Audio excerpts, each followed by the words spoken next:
നമസ്കാരം, ഞാൻ ജസ്ന സലീം. അങ്ങനെ നാടകത്തിന് ഇന്ന് തിരശീല വീണു. കൈയുടെ കെട്ടൊക്കെ അയച്ചു കേട്ടോ.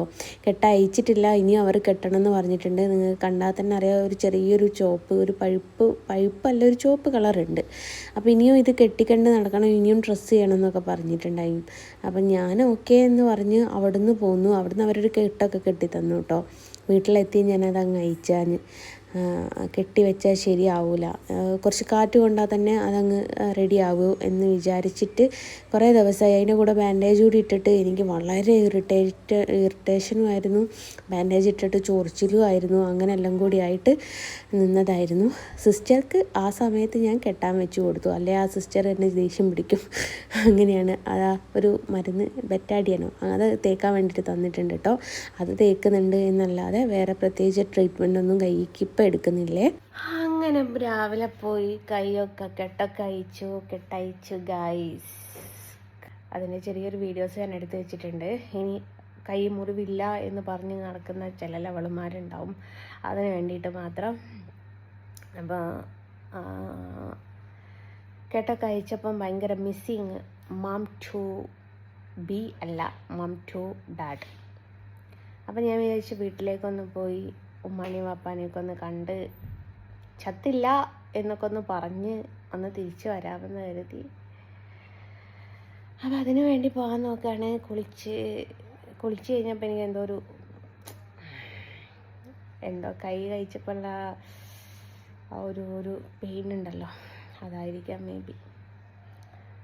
ഞാൻ കൈൻ്റെ മുകളിലേക്ക് വളയൊക്കെ എടുത്തിട്ട് കിട്ടോ.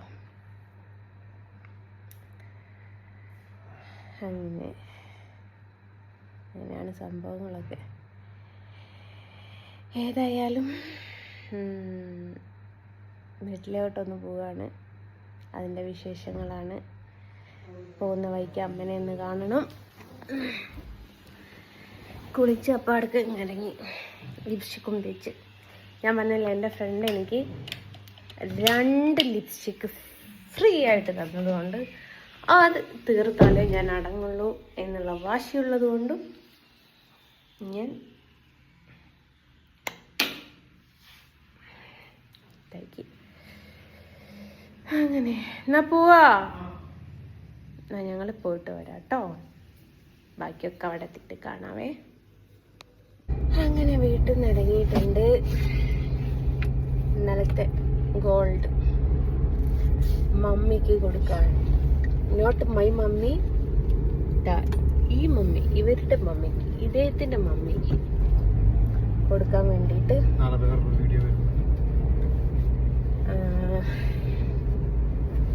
അതാക്കാണ്. എൻ്റെ മുഖമൊക്കെ ഭയങ്കര ക്ഷീണിച്ചിട്ടില്ലേ. ഞാൻ കുറച്ച് കരഞ്ഞ് കെട്ടയച്ചപ്പോ ആ ഒരു ഇതാന്ന് തോന്നുന്നു എനിക്ക്. പക്ഷെ ഞാൻ കെട്ടയച്ചപ്പോ ചിരിച്ചോലെ വേറെ ഉണ്ട്. ഞാൻ പകരം വീട്ടും. അപ്പൊ അങ്ങനെയാണ്. ഓക്കെ, ബാക്കി വീട്ടിലെത്തിയിട്ട് അറിയാട്ടോ വിശേഷങ്ങൾ.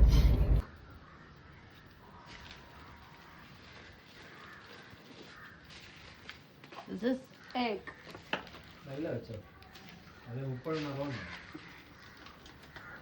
This is Horlicks.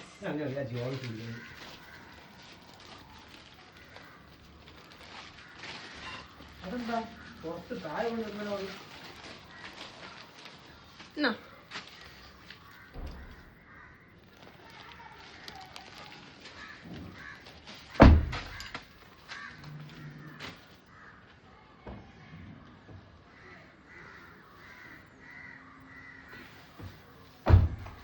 ഈ ഫ്രൂട്ട്സ് ഒന്നും ഇല്ലാഞ്ഞിട്ട് നിങ്ങൾ ആരും തിന്നാണ്ട് നിൽക്കണ്ട.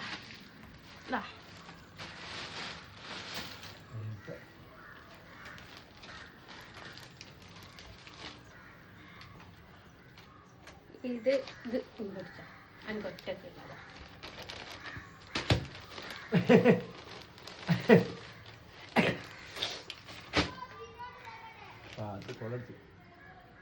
എങ്ങനെയുണ്ട്?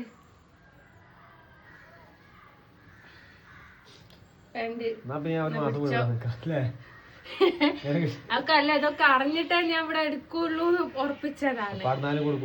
അല്ല, ഇവിടെ പിന്നെ എടുത്ത് പിന്നെ വണ്ടി കെട്ടേണ്ട ആവശ്യമല്ലോ. ഇഷ്ടായോ? കാട്ടിലെങ്ങാനും പോയാൽ കാട്ടുവാസികളെ പോലെ.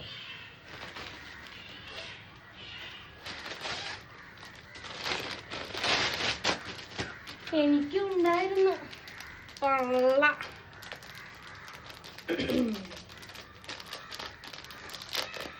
എനിക്കുണ്ടായിരുന്നു കള്ള. ഫാൻ അടച്ചാ പോയാ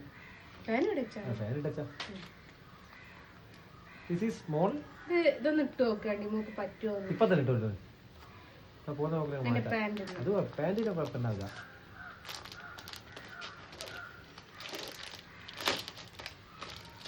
ശശി പാലാരിയോ ഓന്റെ മോനല്ല, ഞാൻ എന്റെ മോക്കാണെല്ലാം വാങ്ങിയത്. തെളിവ് കിട്ടി. എനിക്കൊരു മോള് മാത്രമേ ഉള്ളൂ. ആ മോൾക്കാണ് ഞാൻ ഇതൊക്കെ വാങ്ങിയത്. കേട്ടോ, ഇതൊന്നിട്ടു പറ്റുമല്ലേ? എന്നിട്ട് ആ ഡ്രസ്സൊക്കെ ഒന്ന് മാറ്റി ഇനി വൃത്തിക്ക് ഇതിട്ട് ഇവിടെ നടന്നാൽ മതി. മറ്റേ എനിക്കുള്ള സാധനമാണ്. അതിൻ്റെ ഉള്ളിൽ പോയി നോക്കിക്കോ. ഈ കൊല ഇല്ലാഞ്ഞിട്ട് നിങ്ങൾ തിന്നാണ്ടിക്കണ്ട. ഒന്ന് അല്ല മറ്റേതൊന്ന് ഇട്ട് നോക്ക്. ആ ചോപ്പ് മുന്തിരി ഇല്ലാണ്ട് നിങ്ങൾ തിന്നാണ്ടിക്കണ്ട. അമ്മ തിന്നല് ആപ്പിളൊക്കെയാ. ആപ്പിള്, ഓറഞ്ച്, ഇതൊക്കെ എന്താ കാണിക്കാന് അത് പറയാന്ന് എല്ലാവർക്കും അറിയാം. ഞങ്ങൾ കണ്ടോ ഇത് വലിയ 2 ദിവസം ഏറിപ്പോയാ ഒരു 4 ദിവസം ഉമ്മക്കും മക്കൾക്കും ഉണ്ടാവുമായിരിക്കും. പറയാൻ പറ്റൂല. പപ്പ ദിവസം 2 മുട്ടെങ്കിലും തിന്നണോന്ന്. ഏത് പപ്പ? എന്റെ പപ്പ ഏതാ? അത് ഞാൻ പറയണ്ടേ? ഞാൻ പറയണ്ടേ? കേട്ടോ പ്രിയ ചേച്ചിയ, അമ്മ പറയുന്ന നിങ്ങൾ കേട്ടോ, നിങ്ങൾ കേക്കണോ നോക്കാം. പ്രിയ ചേച്ചിക്ക് അടുത്ത കണ്ടന്റ് ഉണ്ടാക്കി കൊടുത്തില്ല. ഇത് പാക്കറ്റ് ഇല്ല, അല്ല കുപ്പി ഇല്ല. ഇവിടെ ഉണ്ടാവൂലേ കുപ്പി? ഞാൻ എന്നെ നോക്കാൻ ഞാൻ ഏൽപ്പിച്ചു. ഞാൻ എന്റെ അമ്മനെ നോക്കാൻ. പാല് വാങ്ങാൻ എവിടെന്നെങ്കിലും നടൻ പാല് കിട്ടുമോ നിങ്ങള്? പാപ്പനോട് ഡെയിലി പാല് പാക്കറ്റ് വാങ്ങാൻ പറയാണ്ട് ഞാൻ പറയുന്നുണ്ട്. അപ്പൊ ഇത്രയും സാധനവുമായിട്ട് ഞാൻ എൻ്റെ ഡാഡിനെയും മമ്മിനെയും കാണാൻ വന്നു. അക്കൂട്ടത്തിൽ എൻ്റെ മോക്ക് കുറച്ച് പർച്ചേസിങ് ചെയ്തു. മോക്ക് ഇവിടെ നിന്നിട്ട് ഒരാഴ്ച ഇവിടെ നിൽക്കുകയാണെന്ന് പറഞ്ഞു. കുറച്ച് സാധനമാണ് ഞാൻ ആരാന്റെ മക്കൾക്ക് ഞാൻ മേടിച്ചു കൊടുക്കേണ്ട ആവശ്യമില്ല. ആരാന്റെ മക്കൾക്ക് എന്റെ ഡാഡ് ആര്, എന്റെ ഡാഡ് ആരാണെന്നുള്ളത് ഞാൻ പറയണം. ഞാൻ പറയാത്തടത്തോളം കാലം നിങ്ങൾ അറിഞ്ഞോളി. ഹോർലിക്സ് പൊട്ടൂന്നേ ഉള്ളൂ.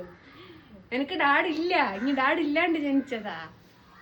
ഇനി പ്രിയനോട് പോയിട്ട് സങ്കടം പറയും. പ്രിയക്ക് ഏതായാലും മക്കളില്ല, പ്രിയ നോക്കുവോന്ന് ചോദിക്കും. ഇതോണം മോളെ എനിക്ക് ആഴ്ചക്ക് 2 ദിവസം വാങ്ങേണ്ടി വരുന്നേ ഉള്ളൂ. ആയിക്കോട്ട് കുഴപ്പമില്ല. തെറ്റാണോ? തെറ്റല്ല. നീ തിന്നു. മുന്തിരി അതല്ലേ, വെള്ളമില്ലായിരുന്നു. പാലൂടിയും പോരെ? വേറെ ഉണ്ടല്ലോ ടീച്ചർ പറഞ്ഞേനും മറ്റേ ആയുർവേദ ഷോപ്പിന്ന് മറ്റേ ഇത് വാങ്ങാൻ. അത് കട്ടാക്കടാ. അങ്ങനെ വീട്ടിൽ നിന്ന് ഇറങ്ങി നേരെ ഹോസ്പിറ്റലിലേക്ക് കേട്ടോ. തലവേദന വന്നു. ഹോസ്പിറ്റലാണെങ്കിൽ എന്താ, നമുക്ക് തിന്നണം കുടിക്കണം എന്നുള്ള ഒരൊറ്റ ചിന്തയല്ലേ ഉള്ളൂ. അവിടെ പിന്നെ തലവേദനയും മൈഗ്രെയിനൊന്നും നമ്മളെ ബാധിക്കുന്ന കേസല്ലടേ. അപ്പം ഞാനൊരു ഇളനീർ ഷെയ്ക്ക് മേടിച്ച് കുടിക്കാം കേട്ടോ. അതിന് എനിക്കൊരു ബുദ്ധിമുട്ടില്ല. അങ്ങനെ ഹോസ്പിറ്റലിൽ പോയിട്ട് ഇഞ്ചക്ഷനൊക്കെ ചെയ്തു. കുറച്ച് ക്ഷീണമുണ്ട് കേട്ടോ. ഇഞ്ചക്ഷൻ അടിച്ചാൽ കുറച്ച് ക്ഷീണം ഉണ്ടാവാറുണ്ട്. അപ്പോൾ തലവേദനയ്ക്ക് കുറവൊന്നുമില്ല. പൊതുവെ നിങ്ങൾക്കാണല്ലോ തലവേദന. അപ്പോൾ നിങ്ങൾക്ക് ഞാൻ തലവേദന ആവുക എന്നുള്ളത് ആണല്ലോ പൊതുവെ എനിക്ക് കമൻറ്റ് വരാറ്. അല്ലാതെ എനിക്ക് നിങ്ങൾ തലവേദന എന്ന് ഒന്നും വരാറില്ലല്ലോ. ഞാൻ ഇവിടെ ഇരുന്ന സമയത്ത് ഒരു സംഭവം കണ്ടു. അപ്പോൾ അതിനെക്കുറിച്ചൊരു വീഡിയോയും കൂടി ചെയ്തിട്ട് വൈൻഡപ്പ് ചെയ്യാമെന്ന് കരുതി. പലരും പറയുന്നൊരു ഗോസിപ്പ് എന്താ വെച്ചാൽ, സലീം എന്ന് പറയുന്നൊരു വ്യക്തിയില്ല, അവർ മരണപ്പെട്ടു പോയി എന്ന് പറയുന്ന പോലുണ്ട്, എന്നെ ഡിവോഴ്സ് ആക്കി പോയി എന്ന് പറയുന്ന പോലുണ്ട്. സലീം പിന്നെ അല്ല, സലീം എന്ന് പറയുന്ന സലീം എന്ന് പറയുന്ന സലീമിനെ വെറുതെ കൂട്ടിയതാണ്, അത് ശരിക്കും അരുണാണ് എന്നൊക്കെ പറഞ്ഞ് നടക്കുന്ന പോലുണ്ട്. അവരോടായിട്ട് എനിക്കൊരു കാര്യം പറയാനുള്ളൂ. ഇലക്ഷൻ എടുത്തിട്ടുണ്ട്. അപ്പോൾ വോട്ട് ലിസ്റ്റിൽ സലീമിൻ്റെ പേര് വന്നിട്ടുണ്ട്. മരണപ്പെട്ട ഒരാളുടെ പേര് എങ്ങനെയാണ് വോട്ടർ ലിസ്റ്റിൽ വരിക? ഡിവോഴ്സ് ചെയ്ത ആളുടെ പേപ്പർ എങ്ങനെയാണ് എൻ്റെ കയ്യിലെത്തുക? ചിന്തിച്ചിട്ടുണ്ടോ? അതൊന്നാമത്തെ കാര്യം. അപ്പോൾ ഒന്നത്. രണ്ടാമത്തെ കാര്യം എന്ന് വെച്ചാൽ അതേ സെയിം സംഭവം തന്നെ എൻ്റെ പേരിൽ സലീം എന്നെ ഡിവോഴ്സ് ചെയ്താൽ എങ്ങനെയാണ് എനിക്ക് ഈ ഒരു സംഭവം കിട്ടുക? അത് രണ്ടാമത്തെ. ഒരാൾക്ക് 2 പേപ്പർ ഉണ്ടാവുമല്ലോ. പിന്നെ മൂന്നാമത്തേത്, ഞാൻ സലീമിൻ്റെ വീട്ടിലല്ല ഡിവോഴ്സ് ചെയ്തതുകൊണ്ട് മറ്റൊരാളുടെ വീട്ടിലാണ് നിൽക്കുന്നത് എന്നൊക്കെ പറയാറുണ്ട്. അപ്പോൾ ഇത് എന്ന് വെച്ചാൽ സലീമിൻ്റെ ഏട്ടൻ്റെ ഇതാട്ടോ, ഫോം ഫില്ല് ചെയ്ത് കൊടുക്കേണ്ടി നിങ്ങൾക്ക് കാണാം. ഉബൈദ് എന്ന് പറഞ്ഞിട്ടുള്ള അവന് ഇലക്ഷന് അവൻ്റെ അഡ്രസ്സ് ഇവിടെയാണ് വരുന്നത്. അതുകൊണ്ട് അവൻ്റെ ഇലക്ഷന് കാര്യങ്ങളൊക്കെ ഈ ഒരു അഡ്രസ്സിലേക്കാണ് വരിക. പിന്നെ മൂന്നാമത് ഇതെന്ന് വെച്ചാൽ സലീമിൻ്റെ വാപ്പയുടെ അനിയൻ്റെ വോട്ടർ ലിസ്റ്റിൻ്റെ ഇതാട്ടോ. ഇതിൽ നിങ്ങൾക്ക് വ്യക്തമായിട്ട് കാണാം മരണപ്പെട്ടു എന്ന് എഴുതിയിട്ടുണ്ട്. അപ്പോൾ സലീമും ഞാനും തമ്മിൽ യാതൊരു ബന്ധവും ഇല്ലെങ്കിൽ ഇത്രയും പേപ്പർ എങ്ങനെ എൻ്റെ കയ്യിൽ കിട്ടും എന്നുള്ള കാര്യം നിങ്ങളൊന്ന് ചിന്തിച്ചു നോക്കുക. ചിന്തിച്ചാൽ ബുദ്ധിയുള്ളവന് മാത്രമേ അത് മനസ്സിലാവുള്ളൂ. അപ്പോൾ അങ്ങനെയാണ്.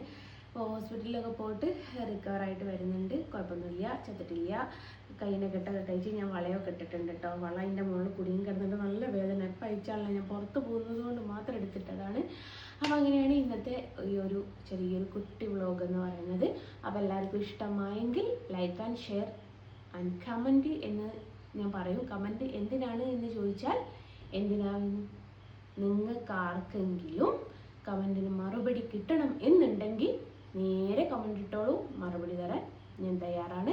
അപ്പോൾ ബൈ പറഞ്ഞിട്ട് ബൈ ഫ്രം ജസ്ന സലീം.